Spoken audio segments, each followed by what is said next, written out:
Assalamualaikum warahmatullahi wabarakatuh. Mga bangsang Saranaw, mapya kapikitar kanulangon. Si kumiyay po sa programa tano sa Youth in Focus na miya bisita tano sa Turugan o miyaw na ang mayor sa Marawi City as Honorable Solitario Ali. Na imanto, the Youth in Focus team na si imanto kapapantagan sa Cotabato City, na miya bisita tano sa Office of the Regional Governor ng Autonomous Region in Muslim Mindanao, Governor as si Honorable Mujib Hataman. Sisi kami iman to sa giyang kay officeran agud after this na bumangni tanor kiyan sa oras ang ma-interview tanos kanyan personally. Actually, nagyamyay titibu simula ko kaya baka untod Mujib Hataman sa ARMM na miya titibu ang mapipikir ag yung programa tano ang ma-interview tanos kanyan na iman to alhamdulillah iman to after waiting for 8 months na iman to na kaya bugay tano sa oras agi governor tano sa ARMM.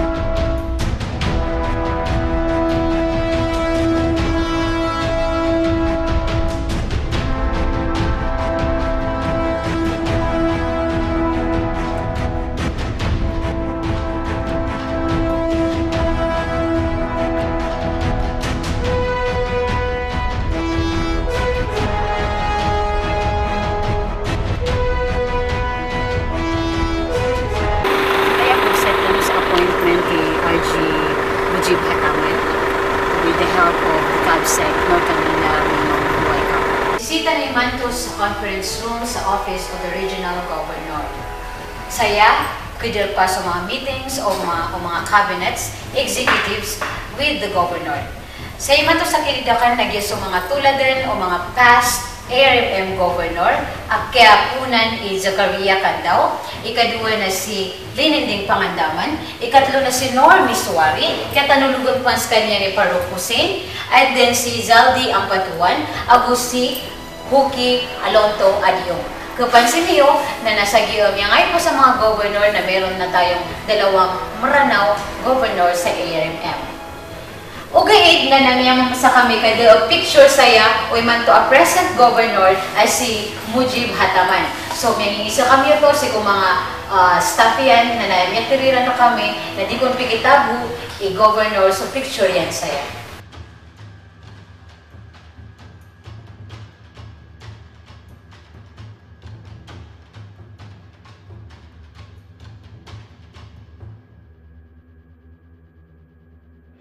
Ate, may nirampay tanong sa DERPA o Regional Governor tanong sa ARMM as Honorable Mujib Hataman.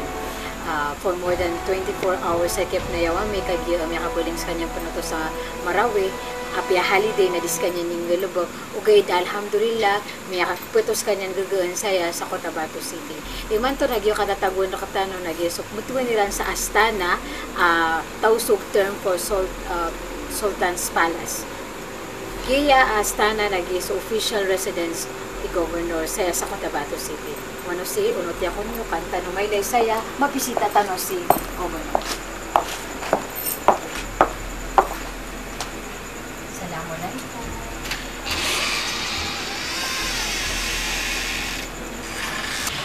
Gia sa gazebo Mujib Hataman saya sa mga informal meetings with the friends, families, ako sa mga friends and sa politics. Kumusta po kayo? Okay. Masyado pong matunog ang pangalan niyo po sa mapa-TV man, sa radyo man. Naririnig po ang mga controversial na issue po about Mujib Hataman. Hindi lang po lokal, pati po national. So, nais po namin sa programa namin na Youth in Focus na maipakilala po kayo sa mga kabataan sa Lanao. So, gusto po nilang malaman yung mga doon naman po sa mga personal na life po ni Mujib Hataman. So, Madam, salamat po. Siya muna magkwento, paano niya ako niligaw? So, Opo, doon actually po doon sana po ako magsa-start doon sa pagkakilala ko po ni Madam. Siya muna magkwento. Baka yung Kasi kwento ko. baka hindi maniwala ang manood, sabihin sinungaling. Kasi imposible. Kaya mo. So, Madam, paano po napatibok po ng puso niyo? Wala. Baliktad ata. Paano ang ganda? Hindi, actually, it's a very, hindi siya common na love story. Yun, nagkakilala kami. First, talagang nagkita sa Manila. We were supposed to be together sa isang youth seminar. Kaya lang, hindi ako nakarating, naligaw ako.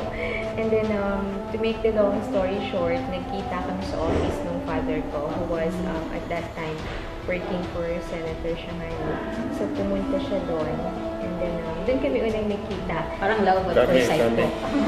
Marami kami. Oo, marami silang pumunta. Mga youth leaders din that time. Basilan. Oo, from Basilan. So, since from Basilan yung father ko, pinuntahan nila. So, yun. And then, wala. Suplado siya. Hindi niya ako pinapansin. Ay, hindi naman po na starstruck si Sir. Hindi!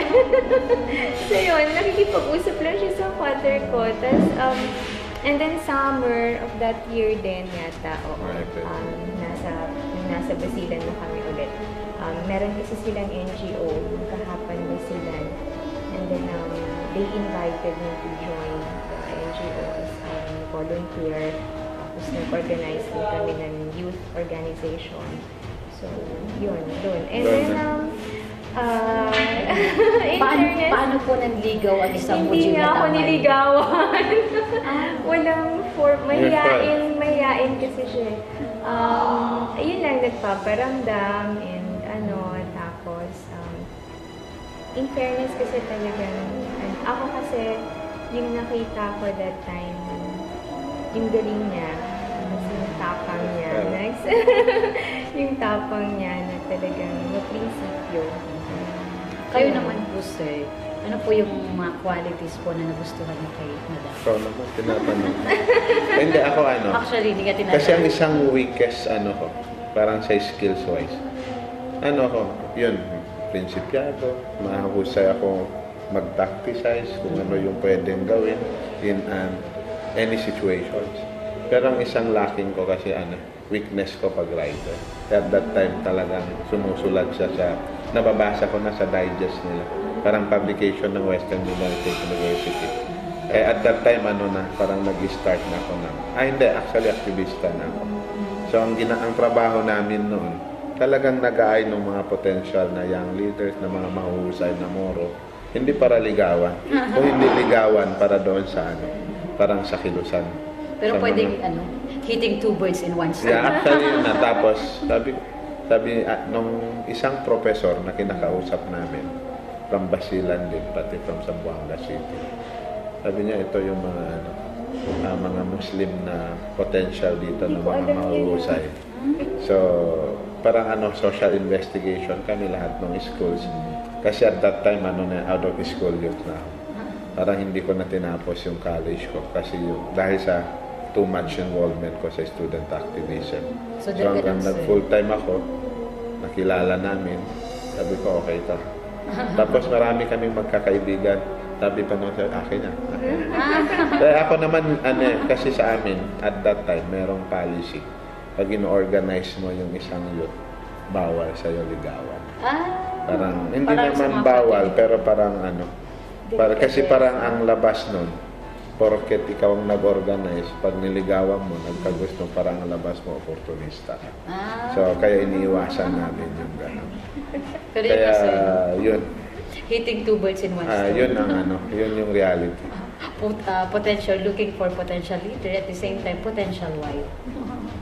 So, dun po tayo sa At that time, secondary ang wife. Ang primary namin talagang nagpapalakas kami ng movement namin. Yung Bangsamoro Student Alliance. Tapos yung Maisa na rin. Pero at that time, hindi lang NGO. Pero every area pinupuntahan namin. Talagang parang inherent responsibility namin. Dapat makapatayo kami na Bangsamoro Youth Movement. Tapos, Madam, kumusta naman po si Sir na as a husband? Mabait na father. As a husband po. Mamaya na tayo sa as a father. Oo.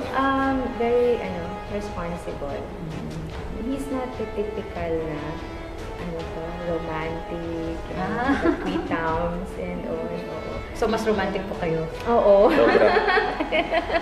So yun, pero sobra yung patience niya sa akin. Kasi andun pa rin yung, especially nung bago pa lang kami, yung period of adjustment. No? Kasi although yun nga, nagkakilala kami sa movement, sa mga organizations, pero iba yung background namin eh. So, ayun, may mga times na hindi ko pa masyadong naiintindihan yung work niya nung umpisa. So, and then, early din kami nagkaroon ng child na tapos sunod-sunod pa. So, talagang, ang hirap, especially from my end, na masyadong, ang dami kong hats na kailangang i-wear as a wife, as a mother, tapos bilang kasama pa sa movement, no? So parang, siguro may mga times na nagtatantrums ako, pero talagang sobra yung patience. Pero at least po meron po kayong common denominator. Ay, yes. Interest ng pangsa. Oh, mashallah. Tapos po, nakita ko po dito sa pictures ninyo na yung mga baby niyo po. Sino po sila? Ito yung eldest ko. Yeah, si Amin. Amin. Yeah. Parang ano po, from Anak Mindanao. Yeah. Actually, timing nung ninominate ako doon din sa almost pinanganak. So Kaya ang inano sinadya namin po din. talaga na Amin. Muntik siya hindi makahabol sa delivery ko kasi yun yung nag-congress ang Amin, and then he was chosen to be the first nominee. So, yun. So memorable pala. Yes. Ito po.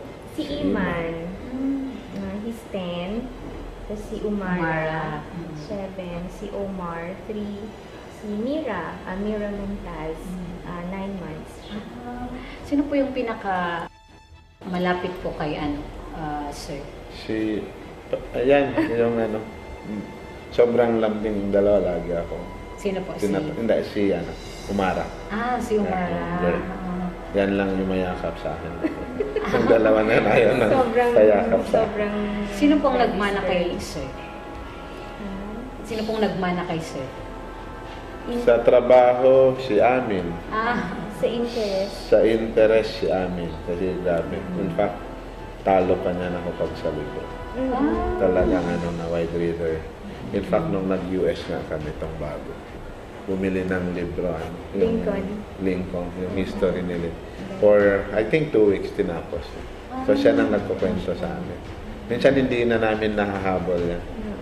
Talagang, sobra. na na kami. Minsan, para kaming tanga sa akin. Ito naman po yung yung youngest. Youngest siya. Tapos, sir, may napansin po ako dito sa picture nyo na masyado kayong hands-on father. Yeah, actually, yan, pag may time ako, minamaximize ko. Kasi balancing ng social responsibility, pati yung family. So, minsan ito nga, kaya panay yung, hindi naman siguro reklamo, pero tampo. Kasi hindi nga ako yung tipong lalaki na romantic. Pag birthday, Valentine's, hindi. Parang para sa akin, sayang yung oras ko na pwede ko pang gamitin sa tao. Kaya pagkasama ko naman sila talagang bumabawi ako. Kahit tanong iutos nila, ama, dito ka, talon ka, parang ganun na lang. Kaya binabawi ko doon sa mga needs nila, o uwi ka. So, minsan talaga. Hanggang ngayon po na kayo na po ay regional governor. Mas matindi na ang balancing natin. Talaga, Kaya, siyempre, yung period ko dito.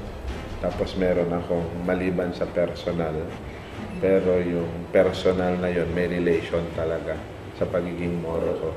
Kasi naalala ko nung congressman ako, meron kaming barkada. Ang tawag nung barkada namin, Lousy Boys. Itong kasama ko si Congressman Angara, si Congressman Gilbert Remulla, si Congressman Joel Villanueva, si Congressman Timmy Chipeco ng Laguna, pati si Ben Noel ng Anwaran. Very close kami nito. Halos lahat, pag bakasyon kami ang nagpaplano lang. Wala mo mong kasama asawa, tayo lang. Sama natin asawa. So, Lousy Boy ang tawag namin. Tapos may mga experience, biro. Pag naglolokohan kami, pare, bakit wala masyadong maayos, lalo na yung height na hindi maayos yung arm. Bakit ganyan ang takbo ng arm? So para sa akin, kahit biro, sabi ko, isip-isip ko mag-antay tayo. Makadarating din tayo. So meron akong ganun, parang challenge. Kailangan pakita na marami pang batang leader, future leader, na pwedeng baguhin yung misconception about the Muslim. Actually, mas yun yung challenge sa akin dito sa art. Kaya gusto kong patunayan na maraming Muslim, marami pang batang Muslim leader na pwedeng gumawa na kabaliktaran ng mga nakaraan. So, yung sa mga experience nyo po sa politics, ano po nasa isip nyo po ba na time will come, ipapa-join nyo din po yung mga anak ninyo sa politics? Minsan nga, discussions namin. Sabi ko kung ako lang. Halimbawa, nung na-experience ko yung art, at nung naalala ko nung congressman ako, nung sinuspek ako doon sa Batasan. Opo. Di ba yan si Amin? Nakahiga kami. Kwento ko lang muna yan kasi nakahiga kami. Pero noon meron ng mga after 3 or 4 days, bigla akong sinuspek after the incident. Nanood si Amin. Nanood kami. Tama, is it true? So parang paano ko sagutin? Sabi ko after this, ayaw ko na sa politika. Kasi ayaw ko nga lumaking ganun sila. Tapos time na yun for almost a month. Talagang hindi ako nakakatulog. 2 o'clock, nagigising ako bigla. Tapos gusto nilang makipaglaro na hindi na ako ganado. Tapos pinapaliwanag na may problema si Ama. O bakit tayo mo sabihin siya? Paano ko naman sabihin sa kanya? So, Ama po ang tawag niya sa Ama. inyo? Yeah. Kayo po? So, as a mother naman po and as a wife, pag ganun, may mga batikos po kay Sir, paano niyo po na-handle yun? Mas ako yung nagagalit. Siya kasi, Ang prinsipyo ko kasi kung hindi naman totoo, bakit ako mapipito? Kasi parang sabi ko nga, there's come a time, ma-realize nila na tama ang ginagawa. Pero madam, minsan po kahit hindi totoo, masakit. oo, ako naman, alam kong hindi totoo, pero parang I feel na it is my responsibility to also share our side of the story. Parang ang sa akin, people are making this opinion or decision based on wrong information, based on a wrong premise. Kaya gusto kong ipaliwanag. After kong magpaliwanag, bahala na kayo kung papaniwalaan niyo kami or hindi, or kaninong side ba kayo papanig. Basta ang importante na ipaliwanag ko.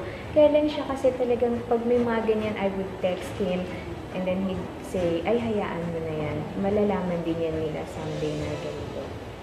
Kasi ang atin naman, hindi sila yung final judge. Si Allah ang final judge. So later, mamamatay naman kami lahat. So baka magkita-kata kami doon, o baka mamaya sa kabila sila, sa kabila ako. So babay sa kanila. So yung ganun, kumbaga habang inaakusahan ako ng hindi tama, the more na advantage sa akin. Kasi ako naniniwala nga ako na parang sa prinsipyo, yung all souls will. Actually, hindi nga Quran di ba? Lahat ng may buhay ay mamamatay. Kaya lagi ako sa ganun. Kaya pangalawa, merong mga akusa sa akin na hindi naman totoo. So, bakit ako magbibigay mag-aksaya ng panahon ko sa kanila? In fact, mag-pray na lang ako. Sige, sana Allah will guide you. Speaking of spiritual aspect po ng life ninyo, pagpasok po namin kanina, naabutan po namin na nagpo-pray po si Sir with the kids. Do you usually do that, sir? Actually, ang problema nga namin sa sobrang busy, unti-unting kaso lang yung mga anak namin, especially nung days of activism ko, talagang especially Amin, height nung panganay, talagang maliit pa yung tinuto. In fact, 2 years old siya, more than ata, memorize na ang Fatiha. Tapos habang nag-increase yung age niya, na-memorize niya ngayon. Tapos may time, pag tinamad kami, minsan, Ama, Maghrib na, pray na tayo. So yung ganun. So ang ginagawa ko, pag umuwi ako ng bahay, so as family, ako yung maglilid sa kanila. Kasi kahit papaano naman kung basic, kasi nakapag-aral naman ako ng madrasa. Ay talaga, Madam, sino po si Gog noon at ngayon na siya ay regional governor? Ay, wala talagang nagbago. Yan yung lagi kong pag nagre-reflect or nag-uusap-usap kami ng mga dating kasama. Talagang in fairness sa kanya, wala talagang siguro nadagdagan lang ng konting isa or dalawang security kasi hindi mo naman pwedeng babayaan. Pero kung ano siya before, ganun pa rin siya. Tapos nabalitaan po namin na tatakbo po kayo ngayon. Alam mo yung pagtakbo niya ganito ang context. Kasi nung inappoint ako ni Pangulong Aquino, talagang usapan namin hindi ako tatakbo. So ako gusto ko nang magpahinga. In fact, ang usap-usapan namin with yung yung tatlo lalo. Kasi yun nang nakinakausap namin, whatever decisions, talagang kinoconsult namin at least yung tatlo. Si Amin, si Iman at si Umara. So minsan, pag even scheduling namin, talagang pinapa-decide namin sila. Kasi gusto namin mag-decide sila. Though, ginaguide namin sila kung hindi naman tama. Sabi ko, sige, si Ina nang tatakbo ha, ako hindi na. Sure na yan, Ama ha, sabi ni Amin at ni Iman. Kaya nung decision na patakbuin ako, kasi nga at that time, very clear ang usapan namin ni Pangulong Aquino. At siya mismong nagsabi sa akin, brother, hindi ka pwedeng tumakbo rito. Sabi ko, boss, mas gusto ko yan kasi gusto ko na rin magpahinga. Maybe on 2016, baka kung gusto kong bumalik. Kasi nga, mas masaya ko sa trabaho ko nung panahon sa Congress ako. Gusto ko lang talagang subukan na nga, pero with at the back of my mind, pero talagang gustong mangyari. At yun yung nagga-guide sa akin until now. Pero yun, nung kinausap ako ni Noy, so nag-usap kami paano yan. Hindi ko na matanggihan kasi thrice ako kinausap to the last. Tapos ang hirap pa sa akin at that time yung magpaliwanag sa dalawa, especially Amin and Iman. Talagang sinabihan ako, Ama, di ba usapan natin? Di ba pagsisinungaling yan, bawal sa Islam yan. So parang hirap kong mag-decide. Kaya nung birthday ko, pumunta si Pangulong Aquino. Nung sabi niya, brother, i-announce ko na napatatakbuhin kita. Sabi ko, boss, wag muna. Kasi ayaw kong mabiglang pamilya ko, hindi ko rin nakausap, lalo na yung dalawang bata. Kasi parang ang expectation nila at that time, samahan ko sila, akong mag-drive sa kanila, papuntang school. Kasi usually, pag wala akong ginagawa, dahil mahilig ako mag-drive, samahan ko sila, mag-football, ako ang driver. Yung kami lang tatlo, minsan masaya kami. Kaya po nagiging boy ng mga anak niyo. Kaya yun yung kaya hirap, actually hirap kami sa ngayon. So may time gusto na niyang umalis. Sabi ko, tingnan na lang natin. So wala, talagang nag-decide kami i-pursue yung na lang. Anyway, ang sabi ko nga, ako kasi ang prinsipyo ko, even every election, lahat kumbaga, kahit ano pang gawin mo, lahat yan ang bola nasa Allah. So, kumbaga, kung anong gusto niyang mangyari, andon siya. Kaya ang faith namin andon na lang. Dito po ako kay Madam. Madam, message niyo po sa mga Tagalanaw. Assalamualaikum warahmatullahi ta'ala wa barakatuh. Una-una nagpapasalamat ako sa mga Tagalanaw, especially mga kamag-anak ko sa Lanao, no? For every time na pumunta ako sa Lanao, talagang yung welcome, very, very warm, yung kanilang welcome sa akin. In fact, just yesterday, kausap ko yung isang kaibigan namin na graduate ng MSU Marawi. Sabi ko, I'm starting to really love Marawi and Lanao kasi yun nga, mafe-feel mo yung warmth ng tao. And I think, based na rin doon sa mga naririnig ko, medyo, at least, majority sa kanila, I hope, ay na-appreciate kung ano man yung mga ginawa ni Mujib as OIC, Regional Governor ng ARMM. At ang daming potential sa Lanao. Every time I go there, talagang umaandar yung imahinasyon ko na eto pwedeng gawin, eto pwedeng mas i-develop. Ganyan. So sana, sabi ko na, kung ano man ang kalalabasan ng eleksyon, we hope na i-welcome pa rin kami ng Lanao at kahit pa paano may mai-contribute pa rin kami sa Lanao. Thank you po, madam. May kasabihan po tayo na ang maganda, ang basihan po ng pagiging leader ay titignan niyo po muna yung pamilya ng mga leaders. So nakikita po talaga namin na maayos po, napapalaki niyo po ng maayos yung mga anak mo po. Kumusta po kayo, sir? Well, ito, pagod. Pero masaya naman ako kahit napapagod. Kasi sabi ko nga, lumaki ako. Kaya nga po, Pagod ako pag lagi akong nakahiga sa totoo. ang tagal po namin nag-antay kasi akala po namin is rest day nyo ngayon na Actually, yun holiday. nga, reklamo ng mga anak ko. Thinking na pagdating nila rito, kasama kami maglaro, mag-jogging. May pending schedule. Actually, may fever na. Pero ang problema ng mukang is schedule kasi ako ang nag-request. So, kaya hindi na pwede. Opo. So, ang mga taga-Lanao po, yung iba po, kilala po kayo siguro kasi ngayon, regional governor na po kayo, kilala po kayo sa telebisyon, nakikita po kayo, and kahit hindi pa po kayo regional governor, nakikita na po kayo sa mga telebisyon, pero hindi po nila kilala kung sino yung Mujib sa kabataan niya, sino si Mujib as a husband, as a father, as a leader. So, mag-umpisa po tayo sa kabataan po ni Mujib. Sa bata o kabataan? Sige, kabataan na lang tayo. So, sino po si Mujib nung bata pa siya? Nung ano po siya? Isa ba siyang Totoy Bibo na bata? Well, actually ako, mula nung pagkabata ko, may kaya nga believe masyado ang tatay ko at nanay ko sa akin. Kasi may sense of independence, even bata. Halimbawa, nung nag-aral ako ng elementarya, talagang pumupunta ako ng palengke, nagkakarga ng isda para magkaroon ako ng sarili kong pera. Even yung kuya ko, yung congressman ngayon, kasi nagninegosyo siya ngayon ng mga isda.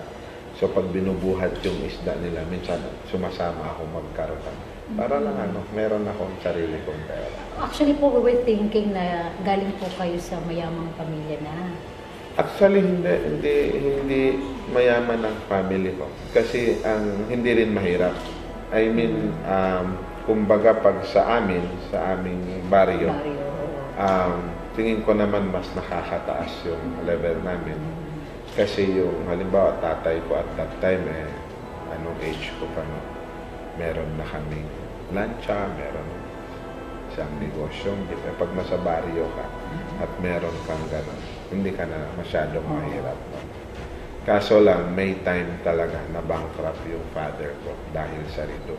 In fact, nung grade 4 ako, nakaalis kami sa baryo natin. Kasi yung isang pinsan namin, pumatay ng isang tauhan ng SDF. So, siyempre, si SDF malakas sa sundalo dahil paramilitary. So, ginera yung baryo na. So, lumipat ako ng eskwela. Pero ang isang maganda at that time, yung tatay ko, masyadong iniiwas kami sa guro at sa eskwelahan kami dinadala. Pero ang point ko, nararanasan ko yung buhay na yun.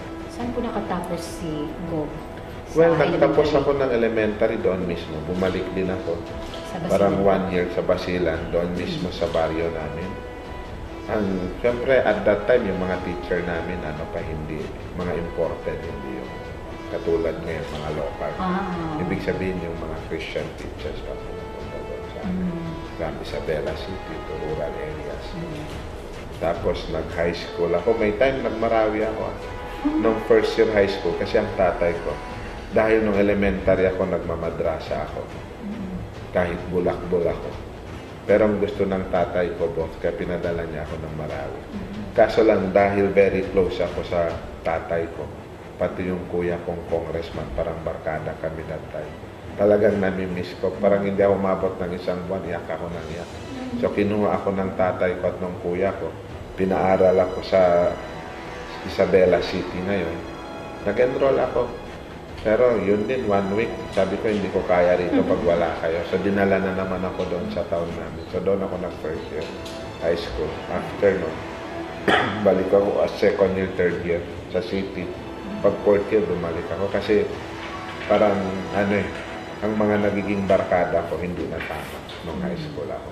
So, balik po tayo sa elementary and high school. Isang honor student po ba si Well, Governor? actually, nung nag-graduate ako ng elementary, siyempre nag-graduate ako as valedictorian. Wow! Nung nag-graduate ako as high school, supposedly ako rin ang valedictorian. Pero since transferee ako, nag-graduate ako as salutatorian. Pero hindi ng pagbubuhat ng bangko. Totoo Kumbaga yun. yung mga major subjects tulad ng math, science sa akin napupunta yun. Kumbaga, even yung teacher ko talaga, masyadong believe sa akin pagdating sa math. Kahit hindi ako nag-aaral pag math, kumbaga kinakalculate ko. In fact, nung nag-college ako, yung calculus na yan, hindi ako nagpa-final exam, na-exempt ako dahil pumapasa na ako sa process.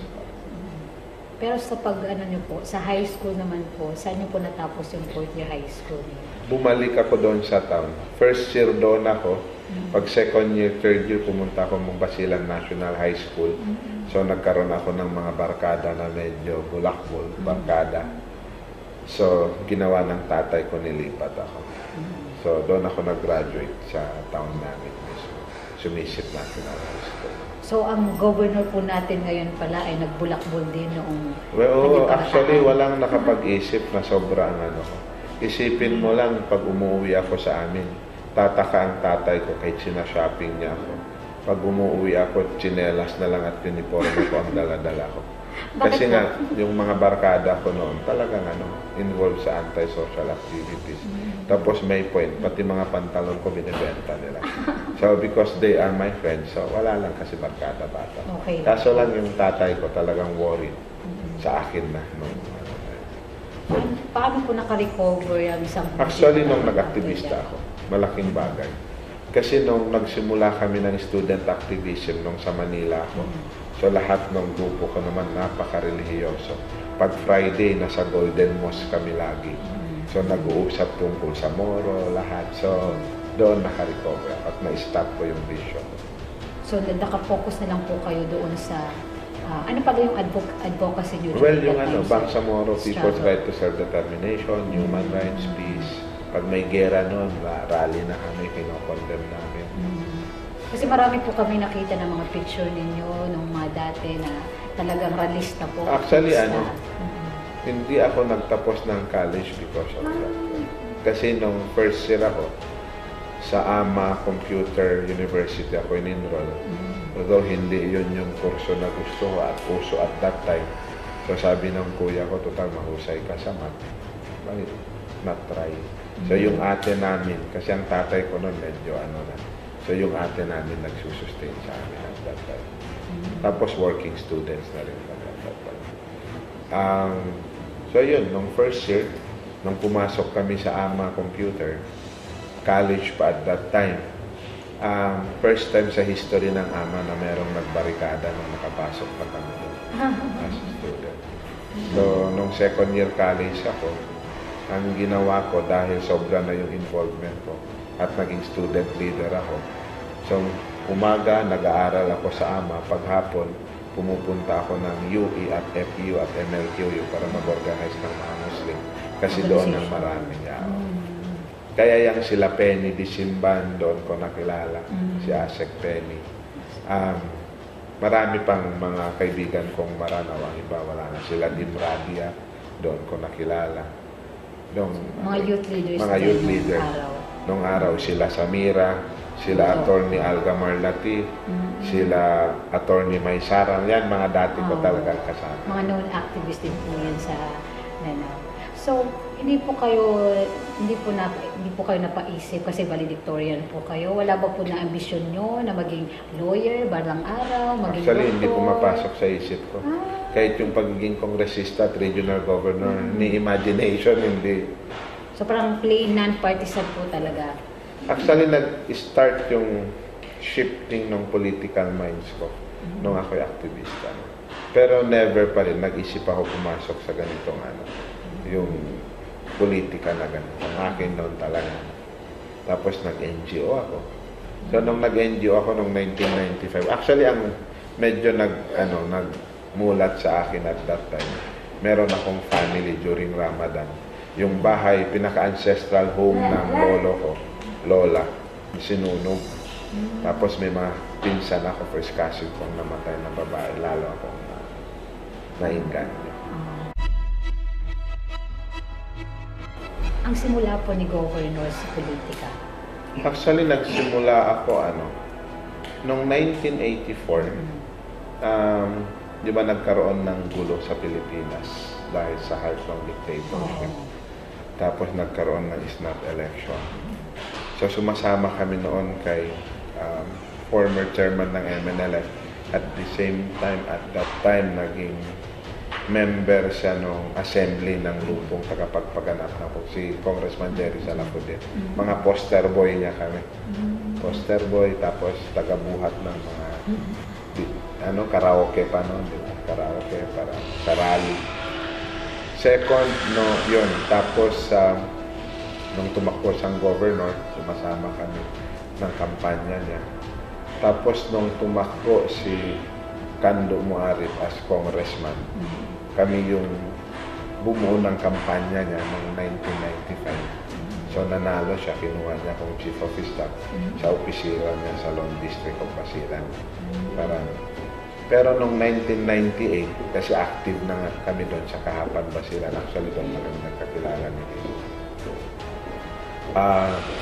Tumawag si Ustad Sakbar, Ustad Sakula, Wahab Akbar. Sabi niya, kailangan kita para sa kampanya. So parang medyo nagustuhan ko yung programa niya, Islamic and Human Rights, Social Justice, Anti-Corruption. So sumama ako. So ako ang naging campaign manager niya. Nung naging campaign manager, siyempre pag nanalo, so ako yung naging head chief of staff niya at the same time senior executive assistant, equivalent to chief of staff. Hanggang 2001, 98, 2001, 2004, 2001 or 2 ata nag-parted ways kami dahil doon sa state of lawlessness sa Basilan. At that time, active pa rin ako. Even nasa gobyerno kasi ako noon, active ako sa Human Rights NGO kasi kami ang nagtayo talaga ng Human Rights NGO sa Basilan. Dahil naging national coordinator ako ng Moro Human Rights Center at that time. So, binatikos namin, niralihan ko, dinala ko yung religious. Pero chief of staff niya ako. Nag-attend ako ng sanggunian, panlalawigan, investigation. Pero akong nagdala ng tao at akong naging tagapagsalita. But it's not against Akbar. It's against the human rights violations committed against the people of Basilan. Kasi may warrantless arrest na. Ang iba nasa bikutan, ang iba sa kulungan, ang iba pinagbabaril. So, sabi ko, iba na to. So mula nung nag-attend ako nun, medyo pag-uwi ko ng Zamboanga sa bahay, tumawag. Sabi niya, bakit ka parali-rali? Kaya sabi ko, kilala mo naman ako from the very start. Talagang ito yung ko. In fact, kaya kita sinuportahan noon. Dahil naniniwala ako na ikaw ang pwedeng mag-deliver nito. Sabi niya, hindi. Nasa gobyerno na tayo. Sabi ko, kung gano'n, hindi talaga tayo magkasundo. So that, start kami ng So after mga 1 year siguro, pinatawag niya ako ulit. Sabi niya, kailangan kita. Nahirapan ako. Magpatakbo sa gobyerno ko. Kung payag ka, gawin kitang provincial administrator. Sabi ko, hindi na. Nag-decide na ako, balik ako sa NGO. So bumalik ako sa NGO talaga. So sa kalagitnaan nun, mga 2003, na-proclaim ako as congressman ng Anak Mindanao. Kasi dinominate ako noong 2001 in absentia. Tapos noong 2003, na-proclaim because of yung protest doon sa mga party list na sabi nila peke, na pag-aari ng mayayaman. So na-proclaim hanggang tuloy-tuloy na naging congressman ako. Sino po yung mga tao behind that nomination sa'yo? Well, mga kasama ko rin sa NGO. Kasi ang Anak Mindanao naman kami talaga ang nag-organize. Nung nag-engage kasi nag-involve ako sa underground So nung nag-involve ako sa underground, nagkaroon ng split sa loob ng left. Kasi nasa left ako na pero mas moro yung advocacy namin. So nung nagkaroon ng split, naglaylo ako, pero nag-organize kami ng NGO at pati yung Anak Mindanao. No offense po ha, pero kasi usual po na nakikita natin na nagiging chief of staff ng mga gobernador ay yung mga, minsan po, usually mga attorney po. So sabi niyo po, parang hindi nga kayo nagtapos sa college. Paano po nangyayari? Well, kasi coterminous position at masyado rin naman silang nagtiwala at sa tingin naman nila na kaya natin. Kasi sabi ko nga, nung magpapatakbo ng kampanya nila, kami nung tumakbo kami ni Wahab Akbar noong 1998, ni Kusing wala kaming pera. Ang ginawa namin, because of our advocacy, meron kaming project sa NGO namin at merong savings, tinulong namin sa kanya. I think worth 650,000. Doon kami nag-start. Tapos yung tao talaga, nagdadala ng bigas, lahat ng klaseng pagkain, nagbibigay ng pera, nagpapahiram ng sasakyan. Talagang nakakreate kami ng parang constituency for change at that time. So ang dami ng pinagsamahan niyo po ni Akbar. Sobrang, actually, maraming nagsabi, walang nakipag-imagine na mag-parted ways kami. Pero syempre, may prinsipyo ako, may prinsipyo rin siya, may paniniwala siya, may paniniwala. Hanggang nung 204, dahil medyo nagkalabuan kami. So nagkalaban sila ng kuya ko who happened mayor sa amin, ng governor. So na-heighten yung conflict. So ang buong clan niyo po ay involved talaga sa politics? Well, actually, ang father namin, yun lang, barangay captain, tapos municipal councilor, pero hindi siya yung parang hindi interest niya.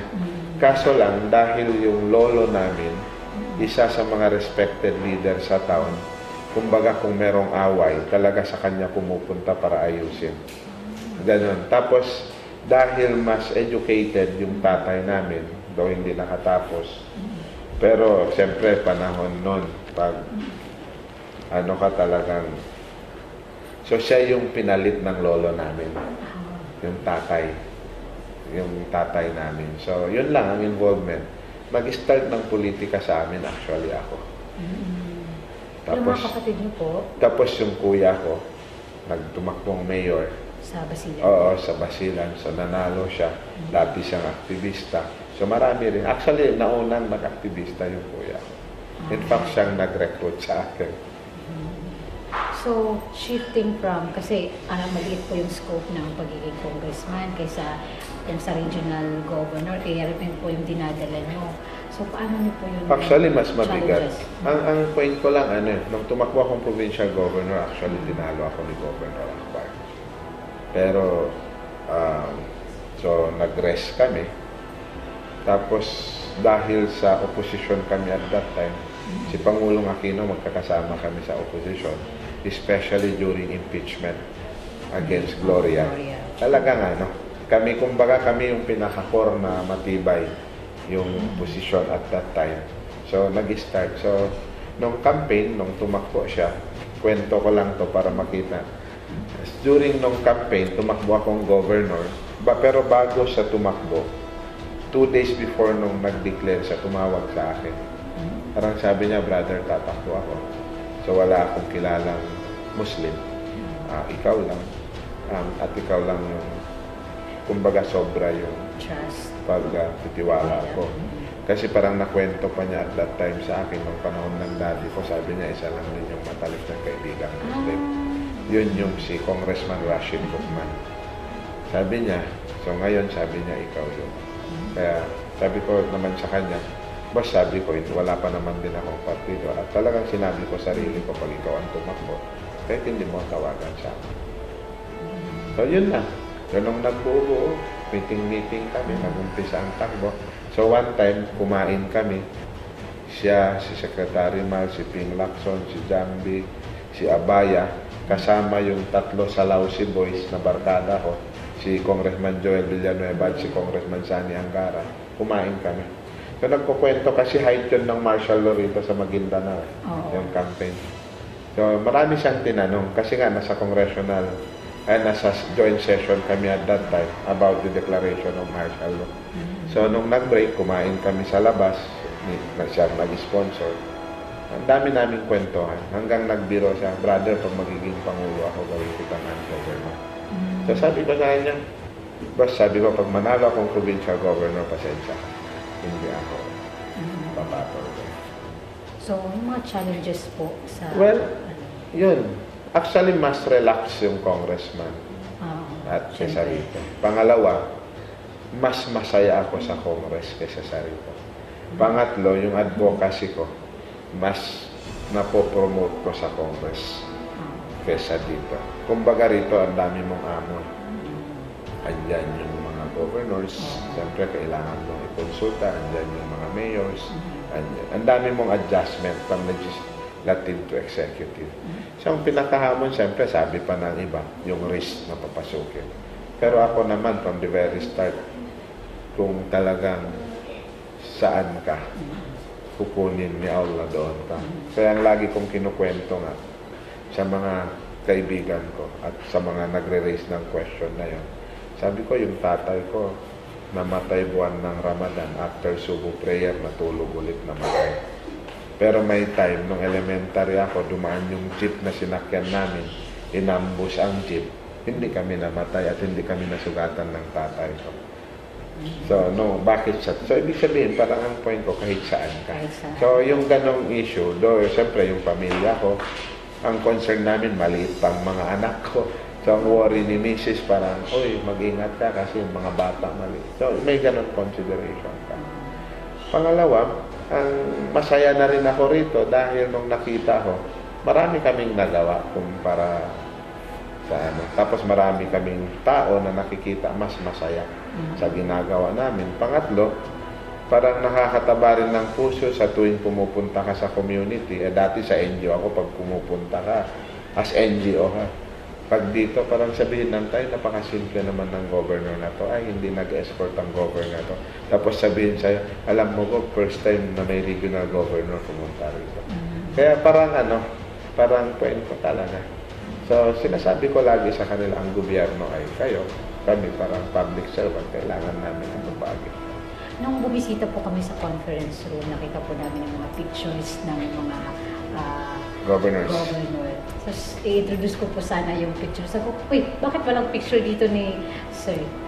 Bakit mo ganun? Kasi nag-interview po ako, sabi na, ay, Wala. hindi palagay ni... Wala lang sa akin. Pangalawa, hindi kasi ako mahilig sa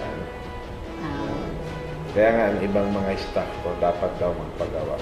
Sabi ko, kung gusto niyong gawin, gawin. Parang ganun kasi ang Kaya even kami, pag pumupunta kaming community, kasi naging tradisyon natin, pag bumibisita ang gobernador, di ba yung community, kahit gaano kahirap talagang maghanda kung ano yung pwedeng ihanda na special. Yun yung mga sabi ko sa kanila, huwag kayong maghanda sa amin. Kumbaga, bakit ko pahirapan yung community na naghihirap? Para lang sa amin. Di ba dapat nating pakainin ng masarap kung sino ang naghihirap? Hindi. Kaya kami, pag pumupunta kami, kung may time talagang nagbabaon kami kasi ayoko yun. Parang abala sa community. Napansin ko din po sa mga previous governor na dalawa po yung Tausog, dalawa po yung Maguindanao, dalawa po yung Maranao, tapos parang kayo po yung nag-iisang yakan po. Well, actually ako, ang mother ko is Tausog. Ang father ko Yakan. Pero I considered myself, huwag sanang magtampo nanay ko kasi baka makapanahon. Pero mas from the very start, mas tinatrato ko ang sarili ko, Yakan. So, paano niyo po na-deal yung mga tao na like sa Maranao, Tausog? Well, ako naman, mula nung aktivista ako, kumbaga may flexible, magkakasama kami. In fact, isa sa advocacy namin at that time. Kaya pansinin mo lahat nung nakapalibot sa akin, karamihan puros Maranao, Tausog. In fact, naging issue yan sa akin nung unang pag-upo ko. Sabi nung mga Yakan, bakit daw konti lang Yakan kinuha kong sekretary? Sabi ko, hindi naman, panahon namin kasi nga reforma, hindi naman ethnic issue kung hindi anong magagawa at output namin. Pangalawa, sabi ko nga, even nung aktivista kami, hindi issue sa amin yung tribo-tribo. Kaya kami, naging advocacy namin paano unify ang Bangsamoro, paano unify ang Muslim beyond their tribes, kasi mas larger interest ang pinag-uusapan. Likewise here in ARM, nakita naman siguro ng lahat na hindi ko sinaksakan dito ng puros taga-Basilan o puros Yakan. Kasi ang requirements namin, sino ang qualified? Sino ang makapagsaservisyo at kung sino ang committed na magserbisyo sa ating Yun din po ang isang gusto kong itanong kasi napansin po din ito lang namin sa office ninyo na kung tignan namin yung mga staff, usually po mga kabataan po, mga youth. Actually, yun din yung kasi una siguro dahil actually hindi ko naman no age discrimination. Okay po. Pero ang point ko lang kasi merong principle, parang ako nung nagmadras ako. Parang laging sinasabi ng ustad sa amin, hindi ko na alam kung anong Arabic. Parang sinasabi niya, may hadith si Prophet Muhammad. Parang sabi niya, habang bata ka at malakas ka, gamitin mo yung pagkabata at lakas mo upang magserbisyo sa kapwa mo tao. Dahil sa pagtanda mo, baka magsisi ka. Bakit hindi mo nagamit yung lakas mo para sa pagseserbisyo sa kapwa? So, ang point ko kasi kami rito rin. Ako, kahit tanungin mo, walang oras dyan, walang araw, walang gabi, walang holiday, walang Sabado or Linggo sa amin. Kung kailangan, dapat ready sila. Kaya minsan, yung mga, at least yung mga bata kong secretary, minsan umuwi, pero hindi na. Pagsabihin ko dito, kaya minsan natutulog kami 2:00 ng umaga, kung mag-overtime talaga kami. Kumbaga, ang pagsaservisyo, ayaw naming titingnan 8 to 5, magbabandik lang kami. Parang sabi namin, even beyond that. Kasi dalawa to, services mo sa sarili mo, yung social responsibility mo sa umma. And at the same time, yun yung gusto ng Allah, yung magserbisyo ka sa tao. Kaya nga meron akong laging guiding principle na sinasabi sa Holy Quran. Parang sinasabi niya, wa ma khalaqtal jinni wal insi illa liya'budun. I created jinn and yung people but to worship Allah. Ako ang prinsipyo ko sa worship, hindi lang magdasal ng 5 times a day, mag-fasting, mag-hajj, or kung ano yung 5 pillars, or iba pa. Pero halimbawa, makagawa ka, may pupunta sa'yo na pagservisyohan mo ng maayos, beyond your oras. Kaya babalik ako doon sa hadith ni Prophet. Dapat i-maximize namin yung opportunity.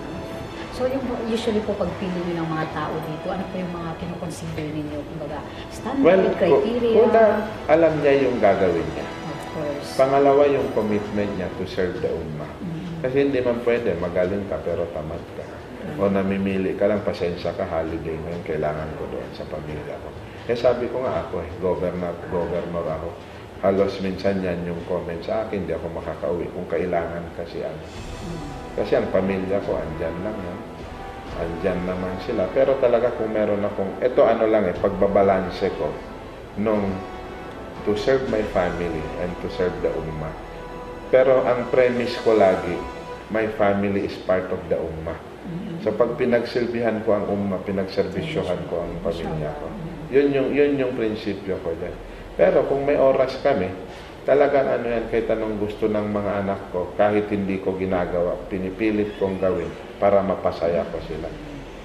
Reaction niyo po sa mga taong bumabatikos sa inyo dahil natanggal sila, yung iba natanggal sa payroll, natanggal sa trabaho? Well, ako naman ang prinsipyo ko rito, parang isang kumpanya. Ang gobyerno hindi parang isang kumpanya, punta ka dyan magtrabaho at maghanap buhay. Kung hindi, pera ng tao yan, buwis ng tao yan, kailangan mong ibalik sa kanila sa pamamagitan ng pagseservisyo sa kanila.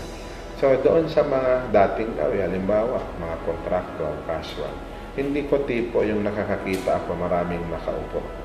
Di ba kung yung pangsahod nila binigay ko sa mahihirap sa pamamagitan ng serbisyo? Actually, wala akong intention na tanggalin sila para pahirapan. Hindi yun. Kung hindi, kaninong bigger interest dito? Kasi we are here to govern and serve the people. Mas yun yung prinsipyo ko rito. Definition ni Mujib Hataman ng leadership po? Well, ang sa akin, ang leadership kasi dapat yung combination ng tao at ng leader. Dapat isama mo yun. Kasi kung ang tingin ng leader sa sarili niya, yung leadership ay ang leader, at siya yung hari, ang tingin ko hindi tama. Dapat yung leadership, leader plus the people, yun yung leadership. Kaya dapat magkatugma yung dalawa na yun. Kasi halimbawa, leader, kay gusto mo lang iniisip mo, hindi yung interest ng tao, anong klaseng pamumuno at anong klaseng pamunuan niya. Kaya yun yung punto ko. Ano po si Mujib sa mga tao niya? Well, ako, minsan, kengkoy ako sa kanila. Kung makipagbiruan, panahon na biruan ako. Pero pag panahon ng trabaho, at Seryoso. meron akong pinagawa, walang output talaga, magtatampo ako. Hindi naman po magagalit. May Tampo lang. points na papaabot ko sa kanila. Kasi ang point ko, huwag tayong mag-relax dito. Kumbaga, sinahuran ka, libre lahat. Binigyan ka ng gasolina. Kung pupunta ka sa meeting, nililibre ka. Lahat ng mayan ay galing sa tao. Ang tingin ko naman ang dapat na tamang isukli mo sa kanila, yung taos pusong pagsaservisyo at hindi ka magbibigay ng limitasyon sa sarili. Para po mas makilala po namin si Mujib Hataman, kung pagbibigay po kayo ng words about yourself po, kumbaga 3 words about yourself, ano po yun? Ako, common tao ako. Kumbaga, kung ano yung ginagawa ng iba. Kumbaga, kung ano yung wala dito, para sa atin kasi meron ordinaryong tao at as yung governor yan. Hindi ko dinidistinguish ang sarili. So, ako? Part ako ng umma. As governor ako. In fact, masano yan, marami. Pero ang point ko, part ako ng umma. Pero ako, simpleng tao lang ako. Na kahit anong panahon, pwede nila ako.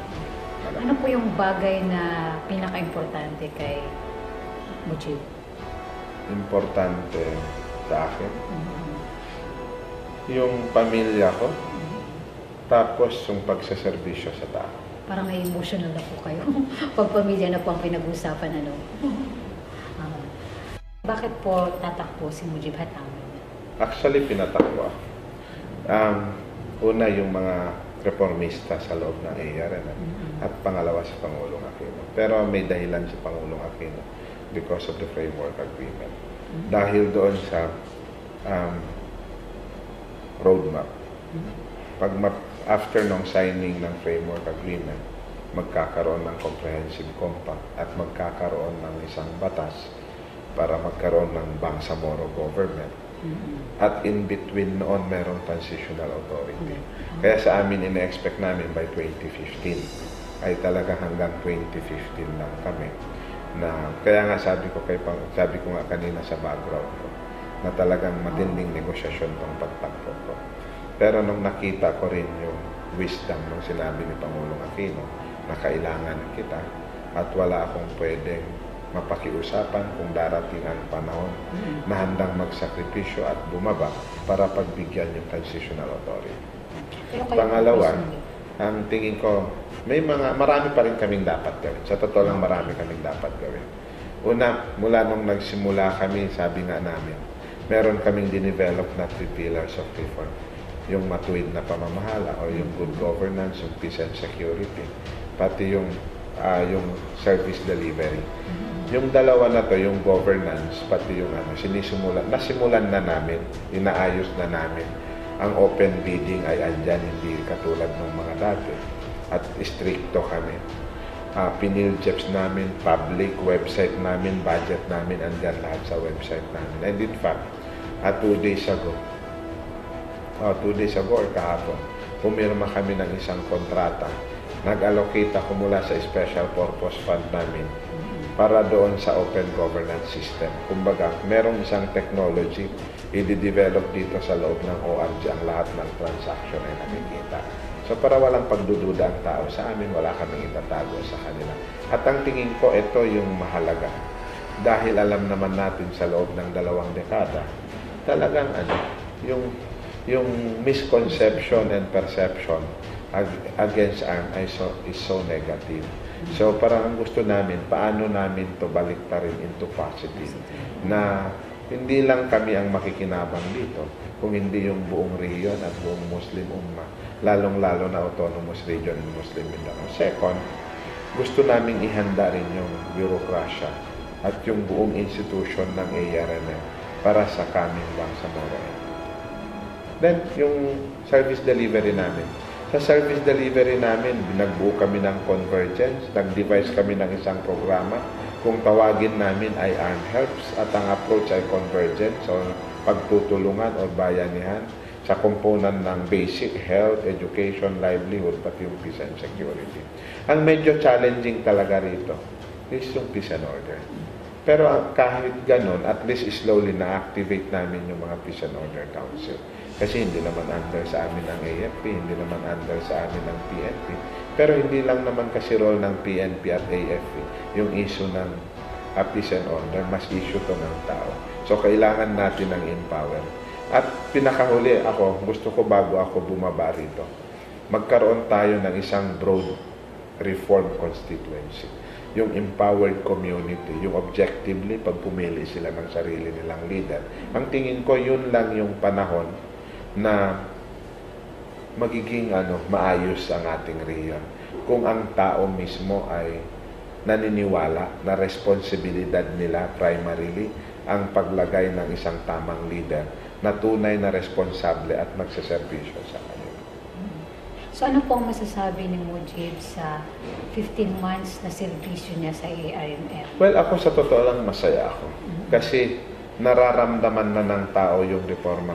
Nung isang araw nga, I think last week, pumunta ako ng Lanao. At habang nagkakape kami, na kwento ni Doc Minalang sa akin. Sabi niya, sir, pumunta ako ng Taguluan last week. Nag-medical mission kami, mahirap ang daan.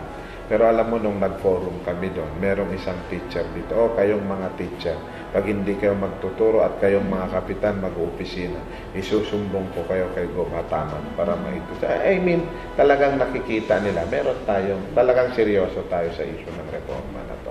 Pangalawa, tulad ng problema ng teachers, dati-rati, delayed lahat ang sahod nila.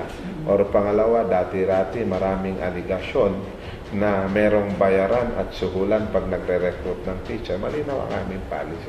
Kung ikaw ay let passers at qualified ka, wala kang dahilan para magbayad. Kung hindi ka naman qualified, kahit nagbayad ka pa ng milyon-milyon, hindi ka rin namin tatanggapin. So, ang point namin dito, based on merits.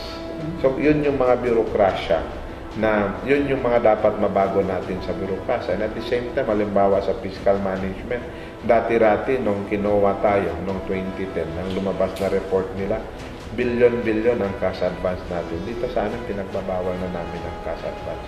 Kasi ang cash advances kasi, ayon sa finding na po, minsan, ito yung daan at nagiging source ng corruption.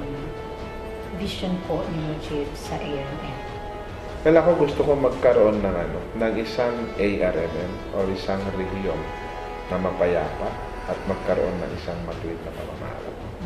Isa pong malaking problema sa ARMM ay nakikita po naman natin na minsan po hindi magkakasundo-sundo yung mga tribes. Ano pong nakikita mo magandang solusyon nito? Pero dapat una yung edukasyon pa rin. Pangalawa, dapat i-strengthen natin yung Islamic faith. As Muslim, we are brothers. Kumbaga, hindi tayo nilikha ng Allah. Kahit iba-ibang tribo tayo para mag-away. In fact, kaya binigay niya yung relihiyong Islam sa atin para mag-unify tayo. Diba? Yun yung purpose ng Allah. Kaso lang ako, kaya nga sabi ko, may categorization sa Quran. Pag sinasabi ng Quran, ya ayuhan nas, ibig sabihin address yun to all. Pag sinabi niyang Allah, ya ayuhal muslimun, address yun sa Muslim. Pero not all Muslim are faithful. Di ba? Kasi meron Muslim munafik. Ibig sabihin, Muslim sa araw, paggabi hindi na sa Muslim. Kaya ang pangatlo niya, yung ya ayuhal mu'minun, o faithful one. Kaya ang sabi ni Prophet Muhammad, meron akong hadis na alala ko pa nung nagmadrasa ko. Sinasabi niya, la yu'minu ahadukum hatta yuhibbu li akhihi kama tuhibbu li nafsi. You are not considered mu'min or faithful one unless you love your brother as you love yourself. So, ang point ko, yun yung dapat framework natin. Maranaw ka man, yakan ka man, samal, badyaw, naniniwala ka sa Islam. So, kahit yan, wala dapat discrimination. Kasi sa mata ng Allah, equal footing ka. Ang special lang sa kanya yung naniniwala sa kanya. So, isang solusyon dito, intermarriage. Sa inyo lang ata may. Pero ang point ko, not even intermarriage. Yung lang, kung meron kang pinapaniwalaan, naniniwala ka sa Islam, maniwala ka ng buo. I mean, kaya ako hindi ko naman kasing relihiyoso ng ilan yan. Pero ako, hindi ko kinoconsider porket maranaw sila Kal, maranaw sila speaker. Wala sa akin yan. Never na ini. Minsan lang, nagloloko-lokohan kami, di ba, yung may mga trip. Pero ano yan eh, ang tingin ko hindi makakatulong sa atin. For unity, for development. May kasabihan po tayo na a Muslim Ummah is like one part of body. When one part of Pag masakit body yung isa, feels pain, masakit dapat yun. So, ganun din po. Yun nga yung yung sinasabi ni Prophet. Hindi ka talaga makonsider na mu'min ka. Real Muslim ka. Unless you love your brothers and sisters as you love yourself. Kasi pag sabihin mo, bahala na sa dyan kasi maranaw naman yan or tausog naman yan. Pero Muslim yun. So, hindi naman pinag-usapan dito. Hindi binabanggit sa Quran na special ka kung tausog ka, maranaw ka, yakan o sama. Ang binabanggit niya special doon, who believes in Allah. Di ba? Maraming salamat po sa pagbigay niyo ng oras sa amin. Mensahe niyo po sa mga tao sa Lanao. Well, ako nanawag sa ating mga kababayan sa Lanao del Sur, ginagawa natin ang lahat. Pero hindi ito ginagawa natin para sa aming sarili, sa pamilya ko, kung hindi para sa ating lahat, sa Muslim Ummah, at sa future ng mga darating na henerasyon. Salamat po talaga ito. Mga bangsa sa Lanao, kaya masaan Tano, so Governor Tano sa Autonomous Region in Muslim Mindanao, si Governor Mujib Hataman, agusumite tapiayan. Mga bangsa may, katawan nami, amalakman namin sa gabi, ilmo, sa episode Tano sa Youth in Focus. Gibo, subabay niyo si kung ngaran o pakatakan as Asmari Labaw. Gibo, subabay niyo as Najipa Kalimba Pundag. Nagugibo sa programa Tano, para sa kamudaan. Youth in Focus, apatang mga kamudaan. Assalamualaikum warahmatullahi wabarakatuh.